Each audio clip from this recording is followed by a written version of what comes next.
through the same Christ our Lord. Amen.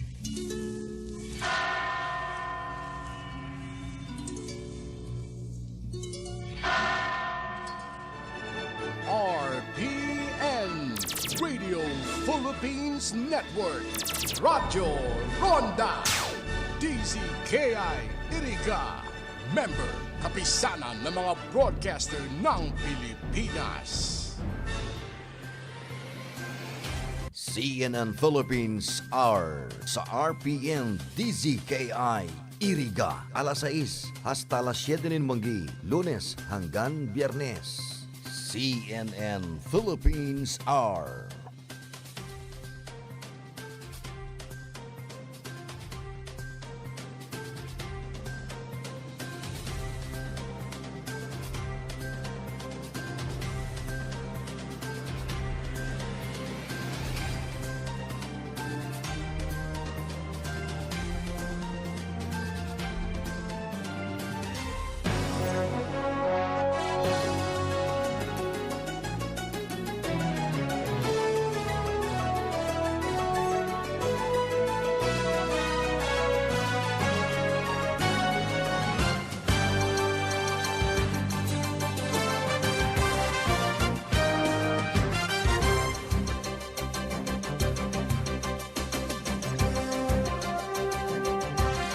Over 41,000 victims and more than 300,000 evacuees.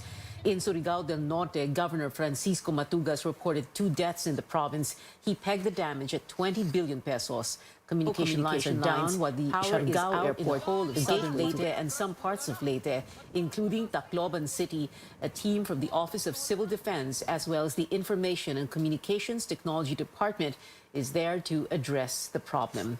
In Antique province, over 200 families left their homes as the typhoon damaged houses made of light materials. Debris blocked some roads while sea travel was not allowed. In Bohol, Governor Arthur Yap estimates the damage at 5 billion pesos after a death's 2 successive landfalls last night. Well, as of last night, we were already looking at 20,000 families in the evacuation site. But this morning, that number could very well double. So if you're just going to look at the food assistance that we need and the medical assistance that we need right now, then that will be in the hundreds of millions already. Pag-asa says Typhoon Odette has slightly weakened after its 9th landfall in Rojas, Palawan. The eye of the typhoon is now over the coastal waters of San Vicente, Palawan. Odette is keeping its westward track at 25 kilometers per hour. It has winds of 150 kilometers per hour near the center and gustiness of up to 205 kph. Storm alerts have been lifted in a number of areas, but the northern portion of Palawan is still under signal number 3. We are now flashing it on your screens. These areas may experience destructive winds. Signal number 2 raised in the central portion of Palawan, including Kalayaan, Calamian, Cuyo, ang Cagayan-Silio, and Cagayan-Silio Islands. Meanwhile, signal number 1 in effect over Oriental and Occidental Mindoro, the western portion of Romblon, and the rest of Palawan. In the Visayas, the same warning signal up in Aklan, Capiz, Iloilo, Antique, the western portion of Negros Occidental, and Guimaras. The Labor Department fast-tracks the identification of workers affected by the typhoon. It says there are mechanisms to assist those who lost livelihood. Institutionalized naman po ang ating tulong panghanap buhay sa ating disadvantaged or displaced workers. Ito po yung kinakasa talaga natin. Every time po na meron po tayong mga calamity, mga typhoon, other man-made or act of God calamities. Po ito pong sa nangyari sa Region 7, 8, 5, 11, and I think Caraga din. Pasisimulan po natin yung mga profiling ng mga affected ng calamity, particularly po sa ating mga informal sector workers. Odette also hammered the Negros provinces. In Cabangcalan City, Negros Occidental, residents had to climb up to the roofs of their homes to avoid being swept away by floods. They have now gone down but are still waiting for help to bring them to safer ground. Army rescuers have been deployed to the city.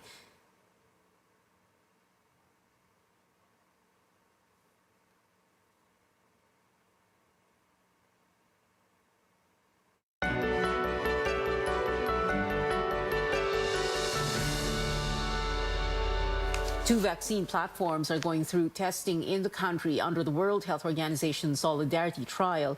Led by the University of the Philippines, Manila, clinical trial investigators will check the safety and efficacy of Medigen, a protein subunit vaccine, and Inovio, a DNA shot. These will be tested on 15 to 20,000 unvaccinated healthy individuals aged 16 and up. Some will be given the dose while others a placebo shot. They will be monitored weekly for a year. Experts also considering new ways of administering doses soon.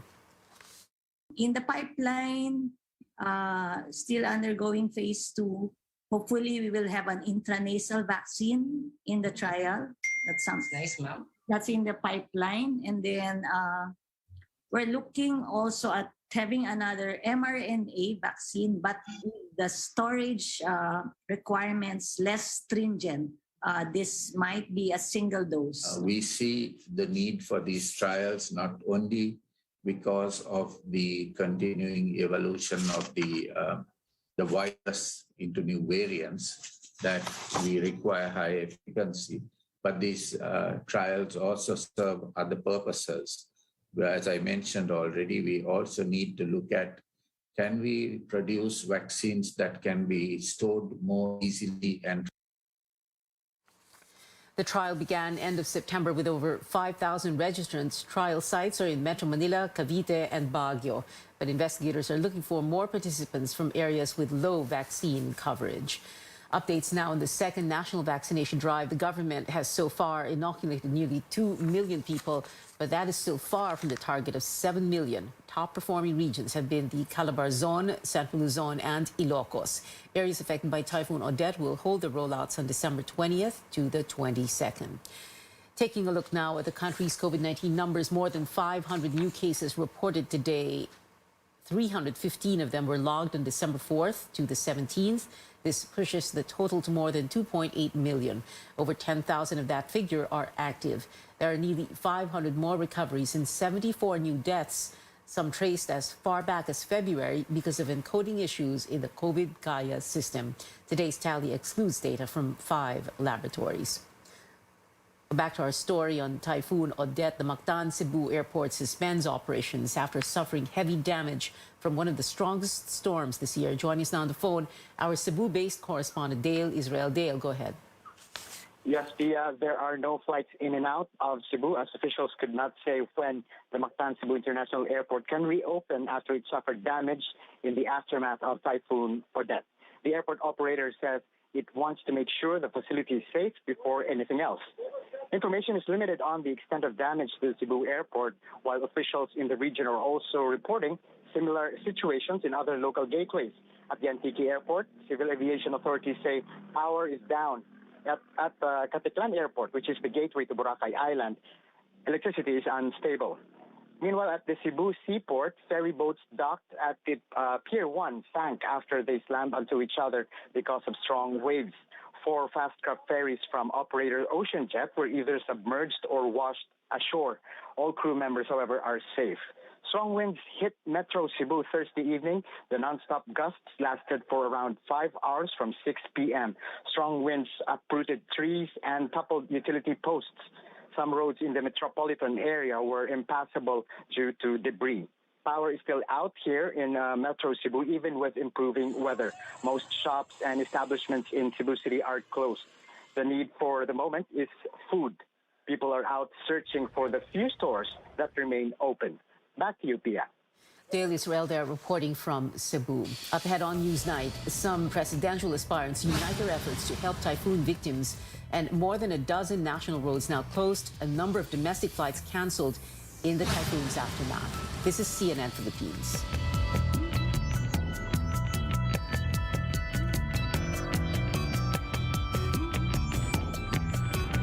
Love is all about time. Dimi minamadali ang pagpapasarap. Like the love in every Pure Foods ready-to-eat. Slow-cooked and ready in 8 minutes. Para may time ka sa mga mahal mo. Because love takes time.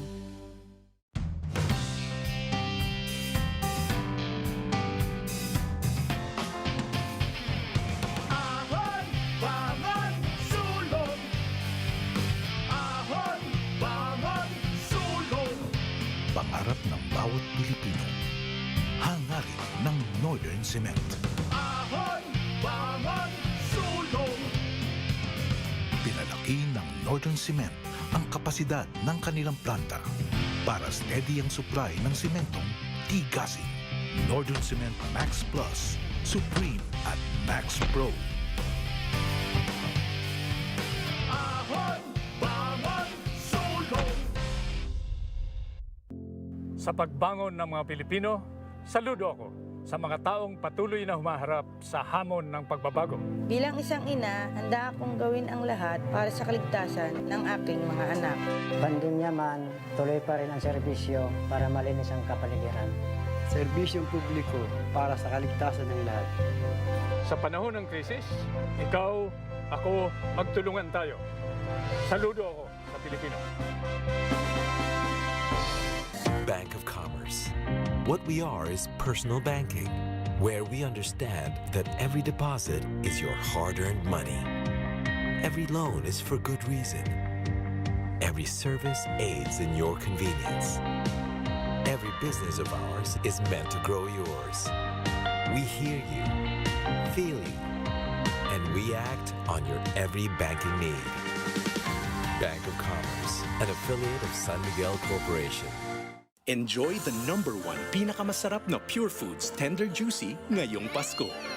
Kasama ang sarap ng pamilya. Wala kayo sa tatay ko. Kinuwang libre ang pag-aaral ko sa kolehiyo. Ang tatay ko, namigay ng libreng irigasyon. Wala sa tatay ko. Mga tulay, kalsada at infrastruktura. Yun ang pinagawa nun. Ang tatay ko, sinagot ang ospital at pagpagamot ko. Sino yung tatay ko? Yung tatay ko? Yung tatay ko? Ang tatay ko? Si Tatay Digong? Si Tatay Digong? Si Tatay Digong? Si Tatay Digong? Siya ang tatay ko. Mabuhay ang malayang Pilipinas.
Welcome back to CNN Philippines. The Office of Civil Defense holding a media briefing on Typhoon Odette in Malacanang. President Duterte was just asking Ricardo Halad, Undersecretary of the OCD, Office of Civil Defense, kung sa tingin niya ilan ba ang kung maraming fatalities ngayon dahil sa Odette. Let's listen in.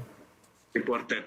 But we're doing our best, Mr. President, to collect the needed information with the help of the local government units and other agencies involved.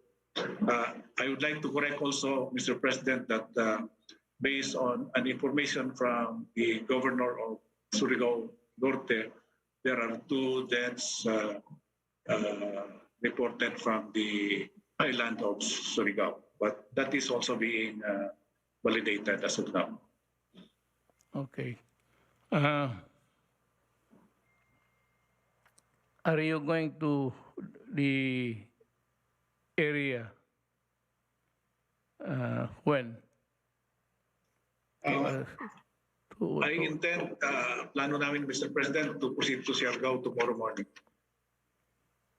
Because although nauna na doon yung brigade commander ng 202nd at saka yung regional director ng Office of Civil Defense Caraga galing sa Butuan, and they will go back again tomorrow. Food supplies will be coming from Butuan to Surigao, utilizing Philippine Air Force helicopters. the airport sa Surigao is okay. As per information from the area, yung terminal ng Siargao was damaged, but the runway is usable, Mr. President. The runway is good. Yes, sir. Take off on land. I'm flying tomorrow to the area. Also, I would hit maybe late Surigao, and if there is enough time, Bohol. Then day after, I would try to visit Cebu. Then dito sa eastern side of the islands, Bacolod, Iloilo. How's the situation in Iloilo? Not much damage. We are still getting information from Region 6. We did not receive any report of any untoward incident in Iloilo, Mr. President. The path of the typhoon was south of Panay Island. So we expect no problem in Iloilo. As I've said earlier, merong flooding doon sa Negros Occidental, which is the direct path of Typhoon Odette. I'm not so much worried about damage to structures, infrastructures of government. Ang ano ko is, ang takot ko kung maraming namatay. I am as eager as you to go there to see for myself. We are trying to raise the money. I was also late. I was talking with the budget. Alam mo, depleted yung budget natin immensely because of the COVID. Naubos talaga yung pera natin. We prioritize the expenses. These typhoons, they are the imponderables, they would say. They would come, they would not come, but itong COVID, naubos ang pera natin. So we're trying to scrimp how much we can raise so that we can marshal it to the areas affected. I'd like to be to report or sa ako nanonood rin, or the Secretary of DPWH. That's one worry. I mean, trying to call persons there, but I would want the Secretary to make the report to us. Thank you very much, Mr. President, Senator Bongo, and members of the cabinet. All right, President Duterte speaking to Office of Civil Defense Undersecretary Ricardo Halad there. The President saying that he will be visiting Siargao and Bohol, hopefully Bohol tomorrow, and on Sunday Cebu, Bacolod, Iloilo. Hopefully he said that is on his schedule. At the same time, Yusek Halad saying that the 202nd Brigade Commander of the Army and the Regional Director of Caraga of OCD went to Siargao. There's a lot of concern about what is going on in Siargao.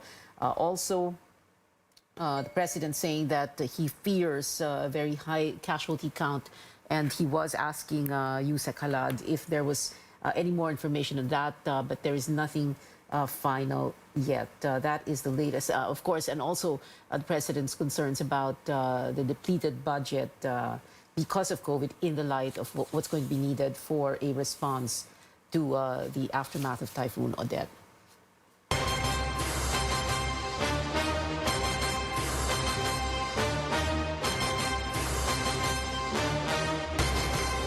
Presidential aspirants launch initiatives to help communities hit by Typhoon Odette. As Anjo Alimario tells us, one of them made a call to fellow hopefuls to unite their relief efforts. On the eve of his birthday, boxing champ and presidential aspirant Manny Pacquiao made an appeal to his fellow bets to set aside politics and help Filipinos battered by Typhoon Odette. Vice President Leni Robredo responded to the call. But even before the senator tweeted, Robredo was already in touch with local officials in areas directly hit by the typhoon. We also convened our operations center dito. And as we speak, ongoing po ang meetings and close coordination with AFP, PNP, and other units na makakatulong sa rescue operations natin. Her volunteer center has been converted into a relief hub, receiving donations. I frequent Siargao kasi a lot, so and I know people there, so I decided to help out. Just simple, just donated bottled water lang naman, but I know it will help the people there. Robredo has already flown to Bohol to personally check the situation on the ground, and is something she vows to do when she wins, a visible president during disasters. She also plans to visit Leyte, Surigao, Cebu, and Negros in the coming days. But for Senator Panfilo Lacson, he would have answered Pacquiao's call if it was done in private. He points out doing it through media goes against his belief that calamity politics is the lowest form of campaigning. Meantime, more than 100 volunteers of BBM Sara unit team have been tapped to help distribute relief goods. This will be given to affected areas in Samar, Leyte, Tacloban, and Masbate. For his part, Manila Mayor Isko Moreno calls for a special session to pass a resolution allotting funds for relief assistance. He also asked fellow Manileños to come up with their own fund drive. Citing lack of resources, Caliori de Guzman volunteers to help in the distribution. But he also challenged other presidential aspirants to stand against coal plants and mining companies. Anjo Alimario, CNN Philippines. Up next on Newsnight, we'll have to wait a little bit longer to find out who will wear the Miss World crown. Details on the pageant's postponement after the break.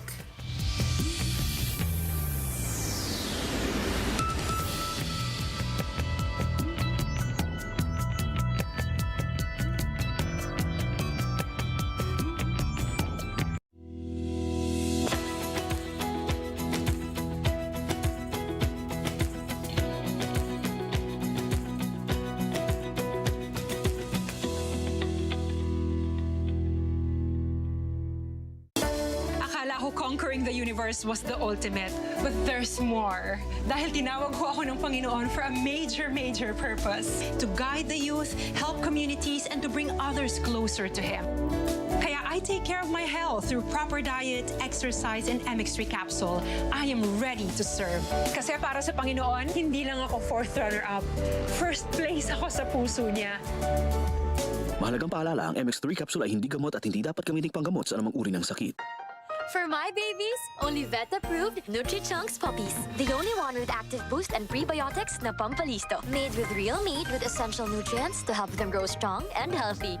Happiness! Listo, ganado sa Nutri-Chunks puppies. Ang tatay ko, ginawang ligtas, panatag at maayos ang buong bayan. Wala yan sa tatay ko. Ibinalik ang ganda ng Boracay. Mas magaling yung tatay ko. Nakamit niya ang kapayapaan sa Mindanao. Ang tatay ko sinagot ang ospital at pagpagamot ko. Sino yung tatay ko? Ang tatay ko. Tatay ko? Ang tatay ko? Si Tatay Digong? Si Tatay Digong. Si Tatay Digong? Si Tatay Digong? Siya ang tatay ko. Taas noo nating pagmalaki tayo ay Pilipino.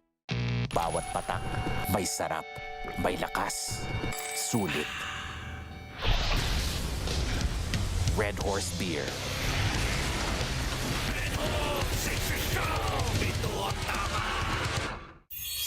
If you want to level up your food trip, then go on the road and head south, all the way to Batangas.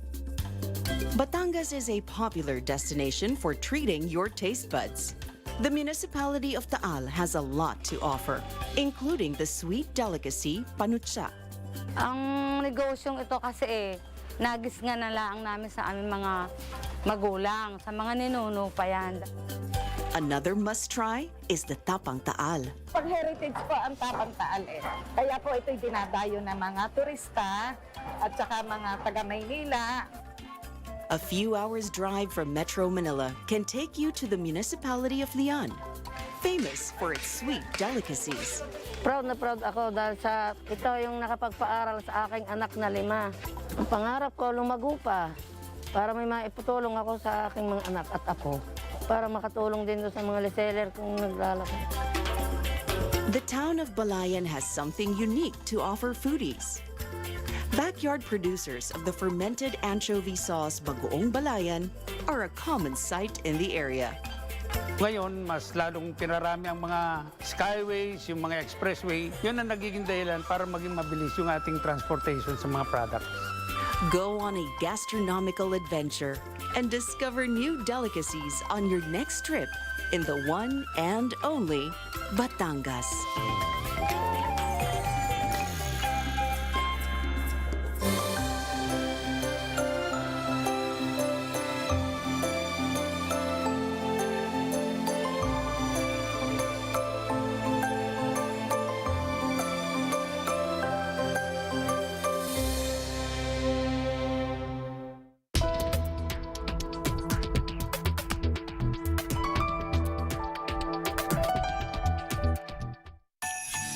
Manong Joe po. At Ate Maita. Ngayong December, tumaas ang overall electricity rates ng 31 centavos per kilowatt hour. Kaya gawin nating worry-free ang Pasko ng mga may kailangan ng lighter payment terms. Usap tayo sa aming 24/7 channels. At dahil Christmas, it's time for dinner parties. Time din for bright ideas para safe at tipid ang salo-salo. Diba, Engineer Joel? Party sa bahay, gawing ibang level with these appliances. K-drama or K-pop style, perfect mag-samgipsal with the griller. Lutong Pinoy, pwedeng maglitsong manok sa turbo broiler. Saucy at classy, mag-pot roast gamit ang slow cooker. Ang epic buffet na ito, wala pang 25 pesos ang konsumo. Kain po tayo! Maligayang Pasko sa lahat! Hanggang sa susunod na Meralco Advisory!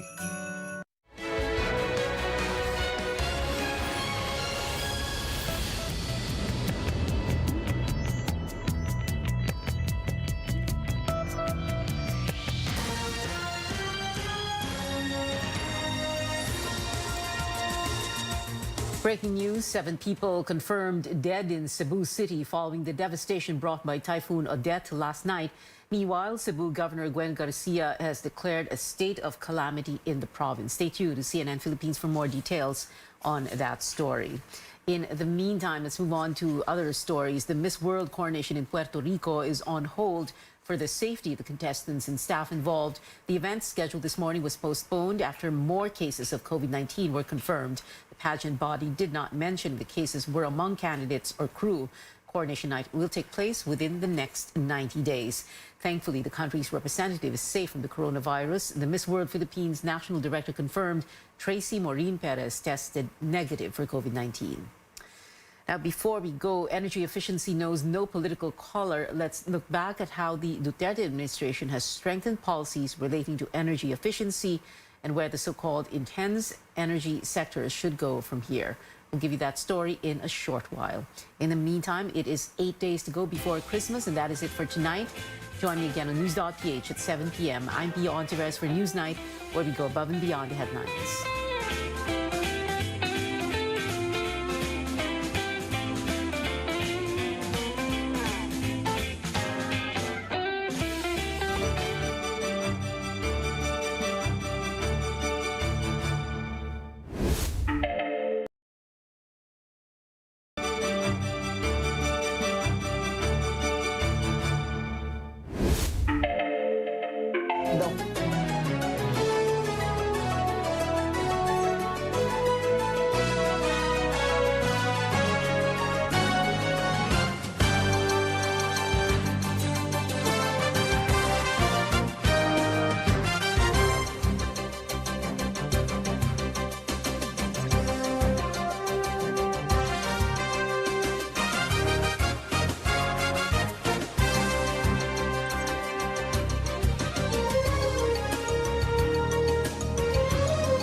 Health officials say that one of the leading causes of mortality in the Philippines is pneumonia, an infection in one or both of our lungs.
High fever. These three conditions can overlap. So yung sinabing before the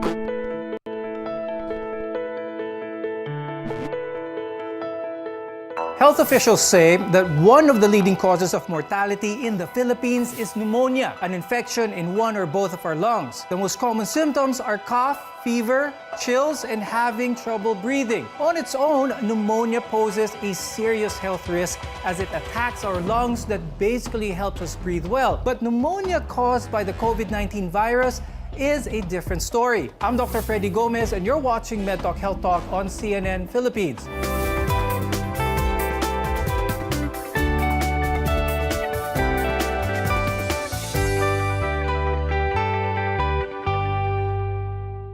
Who are at higher risk of pneumonia? Well, these are the really young and the really old. To help us with today's discussion, joining us are Dr. Ivan Villaspin, who is a pulmonologist and the immediate past president of the Philippine College of Chest Physicians. Also with us is Dr. Jade Javier, who's an infectious disease specialist from the Batangas Medical Center. I'll start the discussion kay Dr. Ivan muna. Please walk us through some of the common symptoms kapag ang isang tao ay meron ng pneumonia. Symptoms may vary, but the most common are cough, which may be dry or productive with greenish, yellow, or even blood-stained mucus, chills, shortness of breath, vomiting, diarrhea, headache, runny nose, loss of appetite, etc. Now, depending on the causative organism. Are there any ways in your practice that pneumonia can be differentiated from the simple case of flu or the common cold? So colds, the symptoms may take time to develop and include cough, sore throat, stuffy nose, sneezing, watery eyes. Usually there's no fever. Then the flu, the symptoms, they hit fast and often include extreme fatigue with body ache, muscle ache, loss of appetite, headache, high fever, chills and sweats, stuffy nose again, and coughing. These three conditions can overlap. So yung sinabing flu, before the COVID, yan yung trangkaso. Ngayon pag sinabi mong tinatrangkaso ka, now you have to seriously think of COVID. Dr. Ivan, kapag merong pasyenteng pumunta sa'yo with possible pneumonia, are there any tests that you perform para to confirm the infection? We base it on a good clinical history. Dapat magaling ka kumuha ng kwento, chismoso ka dapat. And a focused physical examination of the chest or the lungs. Now we ask about the patient's the recent symptoms, the environmental exposure, the past health problems, smoking history especially, and comorbidities such as diabetes, hypertension, asthma, kidney disease. After which, we request for diagnostic workup such as the chest x-ray, where we look for certain x-ray patterns which can point to a possible bacteria or virus as a cause of pneumonia. Now, the more common causes among Filipinos are viral and bacterial. I'll go now kay Dr. Jade. Let's explain to the viewers, ano ba yung difference ng viral and bacterial kung pneumonia din pala ang mangyayari din dito? If we base it on the symptoms themselves, bacterial and viral pneumonias really have overlapping symptoms and even signs.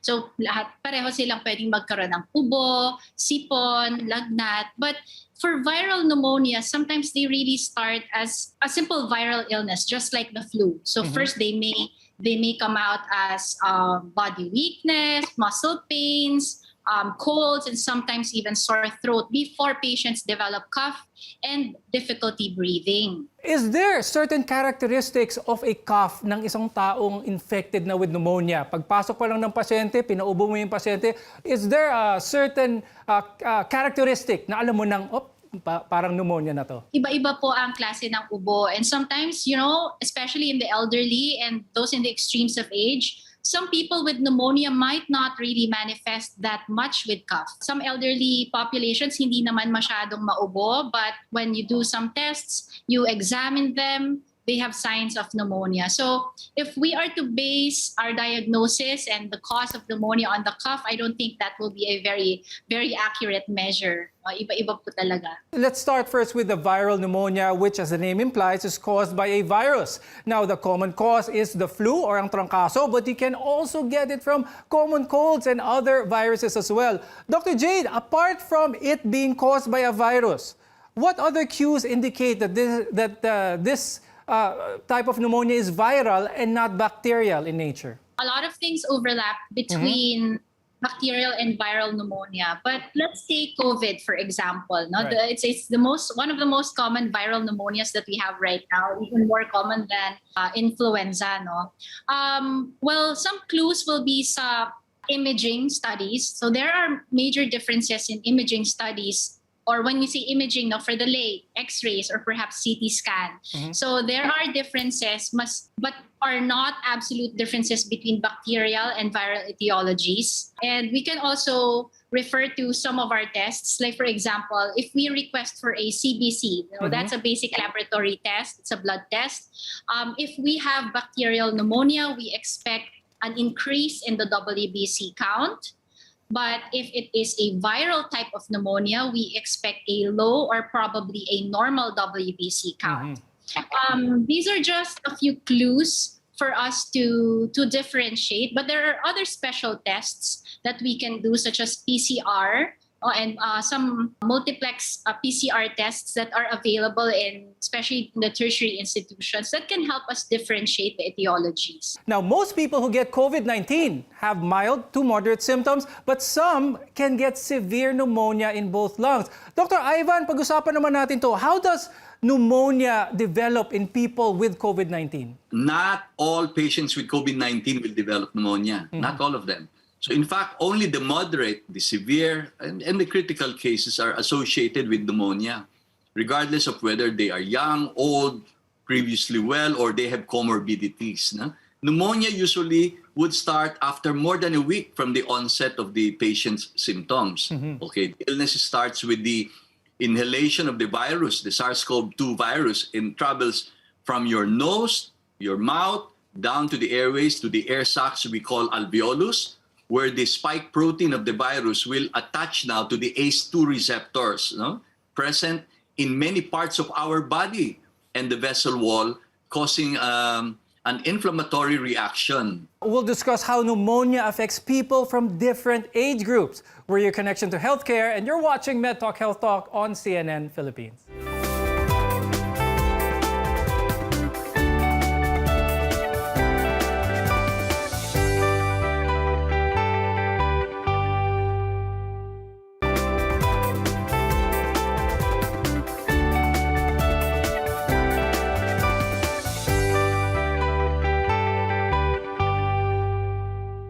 Up next, we'll talk about how pneumonia affects different age groups and how to treat and prevent it. I'm Dr. Freddy Gomez, and you're watching MedTalk Health Talk on CNN Philippines. We're together in health. Now, before we go into that, I'd like to ask Dr. Ivan, when it comes to pneumonia ng COVID-19, are the symptoms similar? Whether it's dry or productive, cough, fever, and labored breathing or difficult breathing. When you're given that triad and then you listen to their chest and you listen to crackles, that's pneumonia. Then we call that community-acquired pneumonia. Now, let's talk about COVID.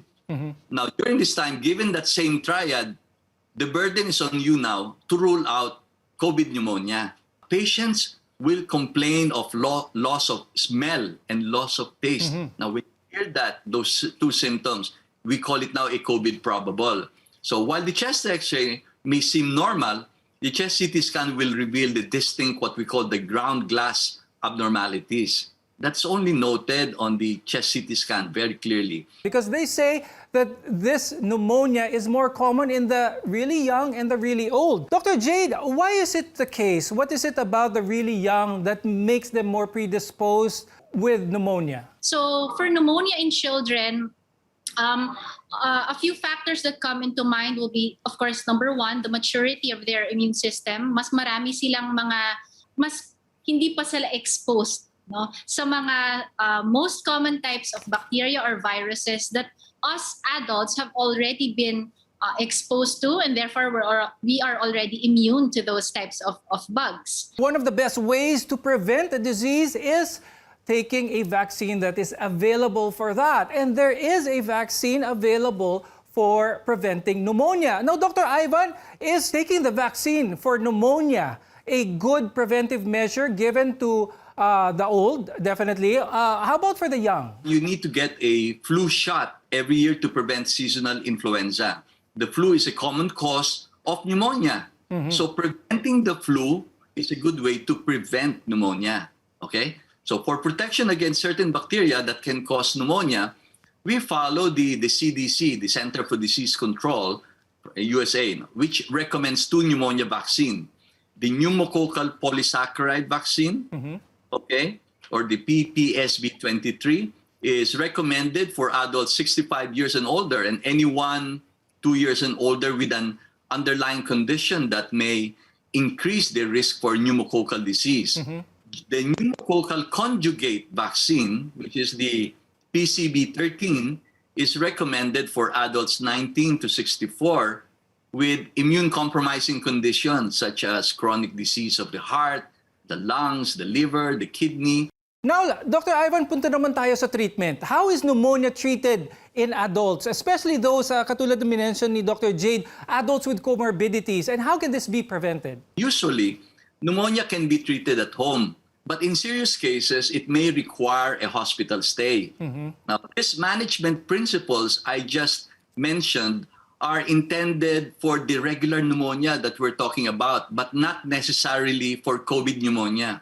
Okay. Apparently, there's a wide variability in the prescribing behavior of the doctors or even the specialists, notwithstanding the availability of local and international guidelines. For example, our Living COVID-19 Philippine guidelines, of which I'm a member, we recommend against the use of azithromycin, very popular now, among patients with COVID-19 infection. We have a moderate quality of evidence and a strong recommendation for that antibiotic.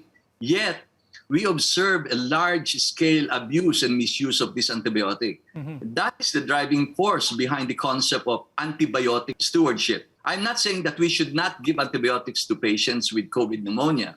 Rather, we should be mindful in the judicious prescription of antibiotics, Freddie. Dr. Jade, how effective now, almost 2 years into COVID-19, how effective is the treatment now for COVID pneumonia? I can say that relative to our experience before all of these treatment modalities have been present, certainly the outcomes of our COVID-19 patients have significantly improved, given the number of options that we have right now in terms of monoclonal antibodies, antivirals, and other procedures that are options for treatment of COVID, especially for those who have severe to critical infection.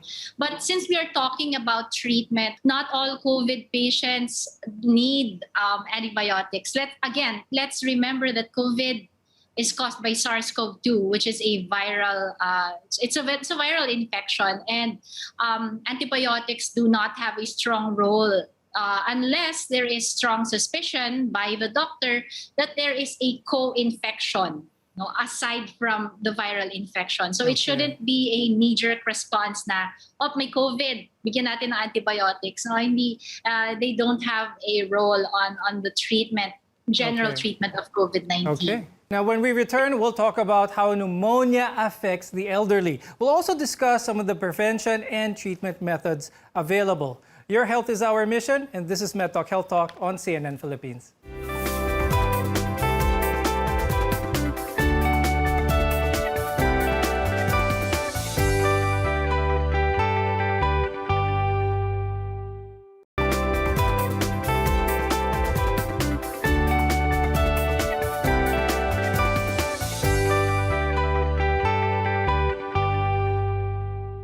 I'm Dr. Freddy Gomez, and you're watching MedTalk Health Talk on CNN Philippines, where your care always comes first. Filipinos over the age of 60 are among the age groups with the highest mortality rates due to pneumonia. And one type that can affect seniors is called aspiration pneumonia. Dr. Ivan, discuss natin with our viewers, what exactly is this at paano nangyayari ang aspiration pneumonia? In general, when we say aspiration, it must be pointed out to our listeners that we do aspirate. We probably aspirate about 30 ml of fluid every night, when we sleep. Aspirate, bumabalik yung pagkain natin sa tiyan, pupunta ng baga natin. But it doesn't cause significant disease in many people, except for patients who are, you said, elderly. So that's difficult, and it's a challenge to manage aspiration pneumonia. You're not only thinking of gram-positive, gram-negative, anaerobic organisms, and which means you will be given expensive medications. So aspiration pneumonia is something that can be actually prevented. Kasi aspiration pneumonia may be witnessed or unwitnessed. Many times unwitnessed, hindi mo nakikita yan. Witnessed, yung nagmamadali kang pinapakain mo yung tatay mo, yung lolo mo. O di nag-aspirate yung si tatay, si lolo.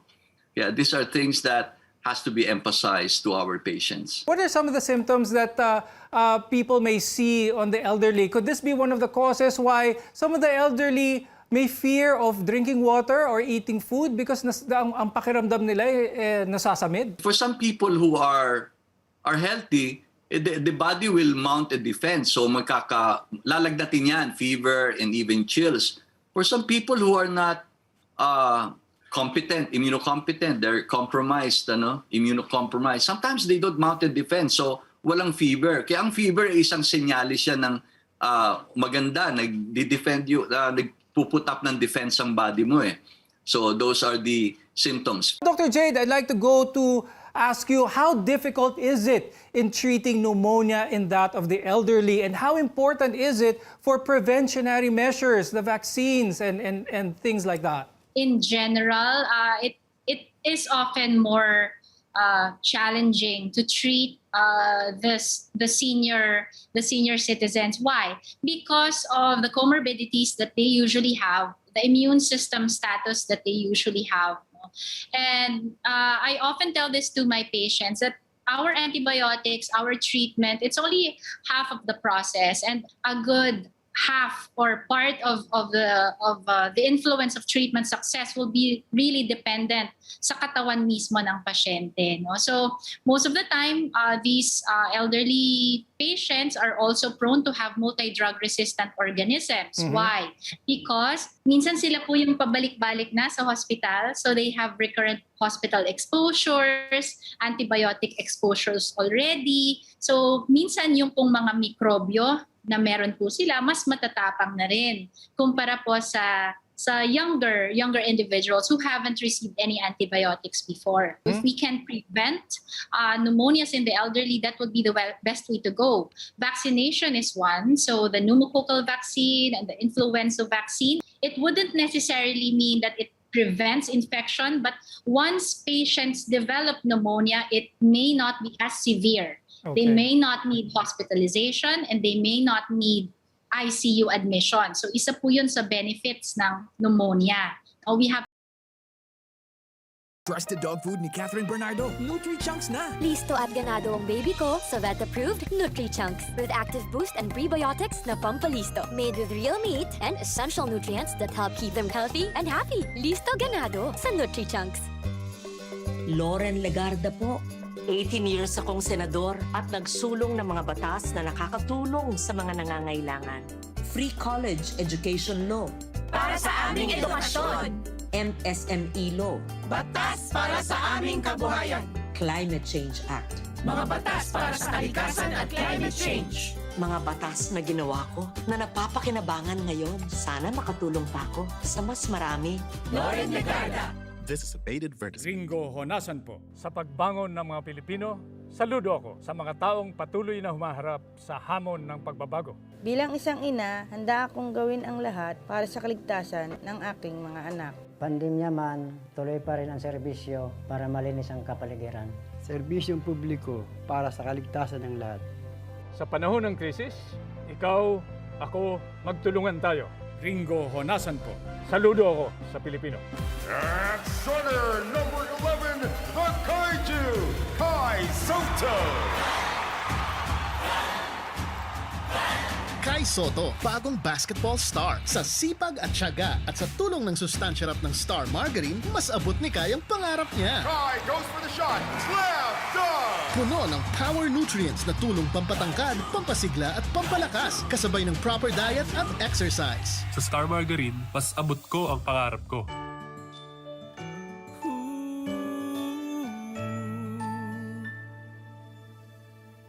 Namamasko, suot ang masko, nakasanitize na ang kamay.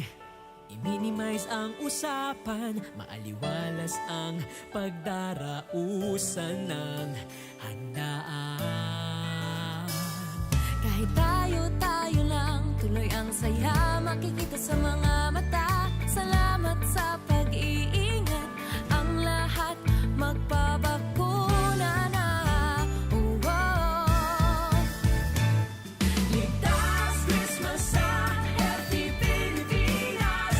Stay safe to the max para sa Healthy Pilipinas. Damhin ang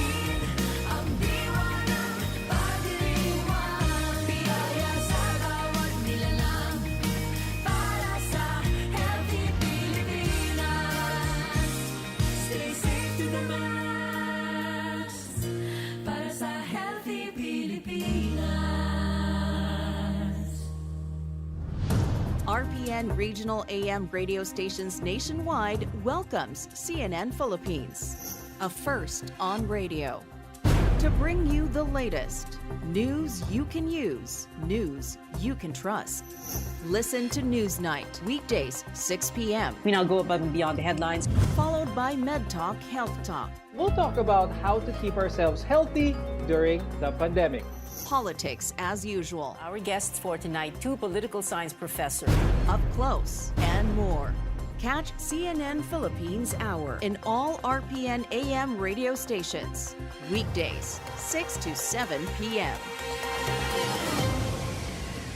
Libre kong San Miguel beer, basta akin ng Tansan. Tansan? Sa San Miguel Oktoberfest Instant GCash Panalo Promo, uulan ng up to 100 million pesos in GCash prizes. Buy any San Miguel beer, hanapin ang code sa crown. Kung meron, panalo ka! Iscan ang QR code sa mga posters at Facebook. I-type ang code and win! Sali na!